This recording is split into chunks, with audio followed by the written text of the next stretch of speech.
દાખલા નંબર 12 ત્રિકોણ એબીસી એ 4 સેન્ટીમીટર ત્રિજ્યાવાળા વર્તુળને પરિગત છે. સ્પર્શ બિંદુ ડી એ બીસીનું 8 સેમી અને 6 સેમી લંબાઈના રેખાખંડો અનુક્રમે બીડી અને ડીસીમાં વિભાજન કરે છે. આકૃતિ 10.14 બાજુઓ એબી અને એસી શોધો. ધ્યાન આપજો ભાઈ, શું કહે છે આપણને? અહીં ત્રિકોણ એબીસી એ 4 સેન્ટીમીટર ત્રિજ્યાવાળા વર્તુળનું કેન્દ્ર નથી આપ્યું, તો આપણે ઓ ધારી લઈએ ઓ કેન્દ્રિત વર્તુળને પરિગત છે. એક 4 સેન્ટીમીટર ત્રિજ્યાવાળું વર્તુળ દોરવાનું અને ફરતે ત્રિકોણ એબીસી દોરવાનું, બરાબર? તો આ વર્તુળનો આ એક સ્પર્શક કહેવાય કે ના કહેવાય? બીસી. આ વર્તુળનો એબી પણ સ્પર્શક કહેવાય અને એસી પણ એનો આ સ્પર્શક કહેવાય. તો આ સ્પર્શ બિંદુ આપણે ત્રિજ્યા ધારી લેવાની. ડી અહીંયા આપેલું છે તો આને ઓડી ધારીશું, આ ઓઆર ધારીશું અને આ ઓબી ધારીશું, બરાબર? એ કેવી આવશે? અહીંયા લંબ આવશે. તો શું ધારીશું? ધારો કે ઓપી લંબ એબી, પછી ઓડી લંબ બીસી અને ઓઆર લંબ શું થશે? એસી થશે. તો માટે શું થશે બોલો? તો માટે ઓપી બરાબર ઓડી બરાબર ઓક્યુ બરાબર આર ત્રિજ્યા બરાબર 4 સેન્ટીમીટર થાય. હવે આપણે જોઈએ તો આ વર્તુળનું બહારનું બિંદુ છે, તો એપી અને એઆર એના સ્પર્શકો કહેવાય કે ના કહેવાય? આ બહારનું બિંદુ બી લઈએ તો બીપી અને બીડી એના સ્પર્શકો કહેવાય કે ના કહેવાય? આ બહારનું બિંદુ સી લઈએ તો સીઆર અને સીડી એના સ્પર્શકો કહેવાય કે ના કહેવાય? તો બહારના બિંદુમાંથી દોરેલા સ્પર્શકો કેવા હોય છે? સમાન હોય છે. કેવા હોય છે? સમાન હોય છે. 10.2 મુજબ. તો માટે શું લખીશું બોલો? માટે એપી બરાબર એઆર, બીપી બરાબર બીડી, સીઆર બરાબર સીડી. તો માટે એપી બરાબર એઆર, બીપી બરાબર બીડી અને સીડી બરાબર સીઆર થાય પ્રમાણે 10.2 મુજબ. હવે એક શરત રકમમાં આપી છે કે સ્પર્શ બિંદુ ડી એ રેખાખંડ BC નું 8 સેમી અને 6 સેન્ટીમીટર લંબાઈના રેખાખંડો 8 સેમી અને 6 સેન્ટીમીટરના લંબાઈના રેખાખંડો BD અને DC માં વિભાજન કરે છે. તો પહેલો BD છે તો BD નું માપ પહેલું 8 છે, તો BD બરાબર 8 સેમી લેવાનું. પછી બીજો DC છે, DC બરાબર 6, તો DC બરાબર 6 સેન્ટીમીટર લેવાનું. હવે BD 8 તો માટે DP પણ કેટલા થાય? 8. DC 6 તો CR પણ કેટલા થાય? 6. તો માટે શું થશે? BD બરાબર 8 સેન્ટીમીટર, તો માટે BP બરાબર પણ 8 સેન્ટીમીટર થાય. CD બરાબર 6 સેન્ટીમીટર, માટે CR બરાબર પણ 6 સેન્ટીમીટર થાય.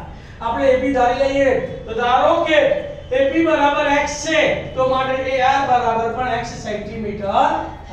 હવે આપણે ત્રિકોણનું ક્ષેત્રફળ શોધવાનું છે, તો ત્રણેય બાજુઓના માપ જોઈશે ને. તો શું થશે?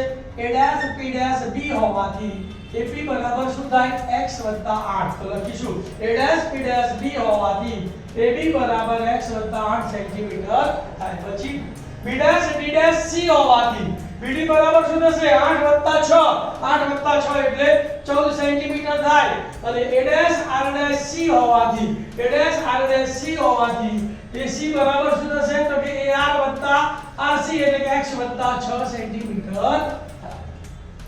હેરોનથી આ ત્રિકોણનું આપણે ક્ષેત્રફળ શોધવું છે, તો પહેલા આપણે ત્રિકોણની અર્ધ પરિમિતિ S શોધવી પડશે, બરાબર? તો અર્ધ પરિમિતિ S નું સૂત્ર શું છે? તો કે પરિમિતિ ભાગ્યા 2. પરિમિતિ એટલે ત્રણેય બાજુઓનો સરવાળો ભાગ્યા 2. તો AB + BC + AC ભાગ્યા 2. તો AB ની જગ્યાએ કેટલા લખ્યા? x + 8. BC ની જગ્યાએ કેટલા લખ્યા? 14. અને AC ની જગ્યાએ કેટલા લખ્યા? x + 6 અને ભાગ્યા 2. x + x એટલે 2x. 14 ને 6 20, 20 ને 8 28 એટલે 2x + 28 ભાગ્યા 2. આમાંથી 2 કોમન કાઢો તો 2 કૌંસમાં x + 14 ભાગ્યા 2, 2 ઉડી ગયા. તો x બરાબર કેટલા આયા? x + 14 centimetre. હવે હેરોનના સૂત્ર મુજબ ત્રિકોણ ABC નું ક્ષેત્રફળ ABC બરાબર વર્ગમૂળમાં s ગુણ્યા s - AB ગુણ્યા s - BC ગુણ્યા s - AC. કિંમતો મૂકીએ. s ની જગ્યાએ x + 14 ગુણ્યા s - AB તો x + 14 માઈનસ AB કેટલા છે? x + 8 ગુણ્યા s - BC તો x એટલે x + 14 માઈનસ BC એટલે 14 ગુણ્યા s માઈનસ ac, તો s એટલે x 14 માઈનસ ac એટલે x 6. હવે અહીંયા કૌંસની બહાર નિશાની કેવી છે? માઈનસ ની છે, તો કૌંસ દૂર કરીશું એટલે અંદરની નિશાની બદલાઈ જશે. તો શું થશે બોલો? x 14 ગુણ્યા x 14 ઓછા x ઓછા 8, x 14 ઓછા x ઓછા 8 ગુણ્યા x 14 ઓછા 14, x 14 ઓછા 14 ગુણ્યા x 14 ઓછા x ઓછા 6, x 14 ઓછા x ઓછા 6. સાદુરૂપ આપીએ ભાઈ. x 14 ના x 14 જ વત્તા x ઓછા x ઉડી ગયો. 14 માંથી 8 જાય તો 6, તો અહીંયા લખીશું 6 વત્તા 14 ઓછા 14 ઉડી ગયા, તો અહીંયા બચ્યો x, તો અહીંયા લખીશું x વત્તા x ઓછા x ઉડી ગયા. 14 માંથી 6 જાય તો 8, તો અહીંયા લખીશું 8. તો 8 6 48x. તો ABC નું ક્ષેત્રફળ બરાબર કેટલું આવ્યું બોલો? વર્ગમૂળમાં 48x ગુણ્યા x વત્તા 14. હવે આપણે ત્રિકોણના સરવાળાની પૂર્વધારણા ભણી ગયા કે ત્રિકોણ ABC નું ક્ષેત્રફળ બરાબર શું થાય? તો કે ત્રિકોણ AOB નું ક્ષેત્રફળ વત્તા ત્રિકોણ BOC નું ક્ષેત્રફળ વત્તા ત્રિકોણ AOC નું ક્ષેત્રફળ થાય, એનો આપણે ઉપયોગ કરવાનો છે. તો શું લખીશું બોલો હવે? ABC એટલે ત્રિકોણ ABC નું ક્ષેત્રફળ વત્તા AOB એટલે ત્રિકોણ AOB નું ક્ષેત્રફળ વત્તા BOC એટલે ત્રિકોણ BOC નું ક્ષેત્રફળ વત્તા AOC એટલે ત્રિકોણ AOC નું ક્ષેત્રફળ. ત્રિકોણના ક્ષેત્રફળનું સૂત્ર શું છે? 1/2 પાયો ગુણ્યા આવેલ. કયું સૂત્ર છે? 1/2 પાયો ગુણ્યા આવેલ. તો AOB નું ક્ષેત્રફળ શોધવું છે આપણે. તો પાયો કયો આવશે? AB અને વેધ કયો આવશે? OP. તો વેધ એટલે ત્રિજ્યા. તો ત્રિજ્યાનું માપ કેટલું છે? 4. તો 1/2 AB ગુણ્યા r લખાય કે ના લખાય? તો શું લખ્યું બોલો? 1/2 AB ગુણ્યા r. હવે ત્રિકોણ BOC નું ક્ષેત્રફળ તો જોઈ લો. આ ત્રિકોણ BOC, તેમાં પાયો કયો આવશે? BC અને વેધ કયો આવશે? OD. તો 1/2 BC ગુણ્યા r લખાય કે ના લખાય? તો બરાબર 1/2 BC ગુણ્યા r વત્તા ત્રિકોણ AOC નું ક્ષેત્રફળ, તેમાં પાયો કયો આવશે?